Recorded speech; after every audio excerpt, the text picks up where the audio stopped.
Assalamualaikum warahmatullahi wabarakatuh. Perkenalkan, kami di sini dari Prodi Ekonomi Syariah semester 6 dari kelompok 4. Saya sendiri yang bernama Nur Hidayatul Maulidah dan rekan saya Mayada Korisi Kumbang akan mempresentasikan materi kami yaitu mengenai analisis aspek sumber daya insani. Nah, di sini kami akan membahas 3 poin utama, yaitu yang pertama mengenai aspek sumber daya insani dalam konsep Islam, yang kedua, apa etos kerja dalam syariah, dan yang ketiga yaitu analisis sumber daya insani. Nah, memasuki poin pertama yaitu aspek sumber daya insani dalam konsep Islam, yaitu sumber daya manusia sangat penting dalam suatu perusahaan karena sukses tidaknya suatu perusahaan itu tergantung dari sumber daya manusia ataupun tenaga kerjanya. Jika sumber daya manusianya bagus, maka perusahaan jasa konstruksi itu juga semakin maju dan dari proyek itu bisa menguntungkan atau mendapatkan profit atau rate yang bagus juga. Nah, di dalam Al-Quran juga telah diperkenalkan atau dijelaskan kepada kita tentang hukum-hukum. Hal-hal yang bernilai baik ataupun buruk, boleh atau tidak menurut aturan syariah. Dengan dilengkapi akal dan potensi, manusia tentu dapat berpikir dan memilah segala bentuk kegiatan yang harus dilakukannya. Sementara itu, keberadaan sumber daya insani ini dalam kajian Islam merupakan sebagai sumber daya pelaksana suatu bisnis harus mempunyai karakteristik atau sifat-sifat yang dimiliki oleh Nabi Muhammad, yaitu sidik yang berarti benar, fatonah yang berarti cerdas, amanah yang berarti jujur, tablik dan juga tablik. Kemudian kinerja merupakan hasil pekerjaan yang mempunyai hubungan kuat dan dengan tujuan strategis organisasi, kepuasan konsumen, dan memberikan kontribusi pada ekonomi. Adapun beberapa aspek sumber daya manusia yaitu ada 4. Yang pertama yaitu aspek kompetensi. Nah, kompetensi adalah kompetensi hanya merupakan aspek-aspek pribadi yang dapat diukur dan esensial untuk pencapaian kinerja yang berhasil. Nah, indikator dari kompetensi itu ada pengetahuan, keterampilan, dan perilaku. Kemudian yang kedua ada motivasi. Motivasi itu apa? Yaitu energi untuk membangkitkan dorongan dari dalam diri pegawai yang berpengaruh membangkitkan, mengarahkan, dan memelihara perilaku, tenaga, dan waktu berdasarkan lingkungan kerja. Kemudian aspek yang ketiga yaitu loyalitas. Apa itu loyalitas? Yaitu sikap dan perbuatan mencurahkan kemampuan dan keahlian yang dimiliki, melaksanakan tugas dengan tanggung jawab, disiplin, serta jujur dalam bekerja. Kemudian aspek yang terakhir atau yang keempat yaitu ada disiplin kerja. Nah, disiplin kerja yaitu suatu sikap menghormati, menghargai, patuh, taat terhadap peraturan-peraturan yang berlaku baik yang tertulis maupun tidak tertulis. Nah, itu untuk poin yang pertama. Kemudian kita masuk di poin yang kedua yaitu etos kerja dalam syariah. Apa itu etos kerja? Yaitu nilai yang melandasi norma-norma tentang kerja.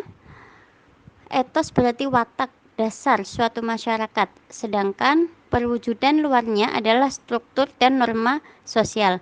Dalam masyarakat yang memiliki penghargaan tinggi terhadap kerja, orang yang menganggur biasanya mempunyai status sosial rendah atau dianggap rendah. Dalam masyarakat seperti ini, semangat dan produktivitas kerja warga masyarakat biasanya tinggi, misalnya yang tampak pada masyarakat Jepang. Kemudian pengertian etos kerja dalam perspektif Islam. Etos kerja dalam Islam dapat didefinisikan sebagai cara pandang yang diyakini seseorang muslim bahwa bekerja tidak hanya memuliakan diri tetapi juga sebagai suatu manifestasi dari amal soleh yang mempunyai nilai ibadah yang luhur. Etos kerja dalam Islam merupakan loyalitas kepribadian diri serta cara mengekspresikan, memandang, meyakini, dan memberikan sesuatu yang bermakna yang mendorong dirinya untuk bertindak dan meraih amal yang optimal atau high performance. Dari pengertian-pengertian tersebut di atas dapat disimpulkan bahwa etos kerja dalam perspektif Islam didefinisikan sebagai sikap kepribadian yang melahirkan keyakinan yang sangat mendalam bahwa bekerja itu bukan saja untuk memuliakan dirinya, menampakkan kemanusiaannya, melainkan juga sebagai suatu manifestasi dari amal soleh. Dalam Islam, cara pandang untuk melaksanakan sesuatu harus didasarkan kepada 3 dimensi, yaitu yang pertama dimensi ma'rifat, yaitu aku tahu siapa aku, apa kekuatan dan kelemahanku, tahu apa pekerjaanku, tahu siapa pesaingku dan kawanku, tahu produk yang akan dihasilkan, tahu apa bidang usahaku dan tujuanku, tahu siapa relasiku, tahu siapa pesan-pesan yang akan kusampaikan. Kemudian untuk dimensi yang kedua yaitu ada dimensi hakikat atau aku berharap. Sikap diri untuk menetapkan sebuah tujuan kemana arah tindakan dilangkahkan. Setiap pribadi muslim meyakini bahwa niat atau dorongan untuk menetapkan cita-cita merupakan ciri bahwa dirinya hidup. Kemudian dimensi yang ketiga yaitu ada dimensi syariat atau aku bertaubat. Pengetahuan tentang peran dan potensi diri, tujuan, serta harapan-harapan hendaklah mempunyai arti kecuali bila dipraktikkan dalam bentuk tindakan nyata yang telah diyakini kebenarannya.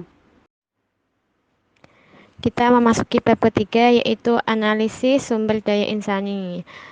Dalam analisis sumber daya insani itu lebih difokuskan kepada bagaimana lembaga dalam mengatur cara kerja dan yang harus dilakukan oleh tenaga pengelola, misal ya, panti asuhan dalam rangka memberikan pelayanan kepada anak asuh. Nah, di sini mestinya di dalam setiap organisasi pasti ada kendalanya. Yang pertama yang di sini dibahas yaitu kompetensi pencapaian tujuan. Terusan kompetensi pemecah masalah. Yang ketiga, kompetensi interaksi sesama. Yang keempat, kompetensi teamworknya. Nah, berbicara mengenai kompetensi SDM dalam arti sempit ini, tidaklah dapat dilepaskan dari persyaratan pekerjaan yang ada. Artinya, organisasi harusnya mengetahui terlebih dahulu bagaimana pekerja itu harus dilaksanakan dan membutuhkan kompetensi apa dari para pelaksana pekerjaannya. Nah, bisa meliputi aspek pengetahuan, keterampilan, sikap dan perilaku. Dalam artian sempit ya tadi, yang ini dalam artian luasnya. Kompetensi ini akan terkait dengan strategi organisasi dan pengertian kompetensi ini dapat dipandukan oleh soft skill, hard skill, social skill, dan mental skill untuk mengatasi kompetensi pencapaian tujuan tadi. Selanjutnya, kita ingat bahwa di sini tujuan dari penelitian ini adalah untuk mengetahui pengaruh aspek sumber daya manusia terhadap kinerja para proyek konstruksi. Sekian dari kelompok kami yang membahas tentang sumber daya manusia yang sangat penting dalam suatu perusahaan, karena sukses tidaknya suatu perusahaan tergantung dari sumber daya manusia atau tenaga kerjanya. Semoga untuk tenaga kerja yang akan dibutuhkan nanti kita menjadi yang terbaik. Sekian, assalamualaikum warahmatullahi wabarakatuh.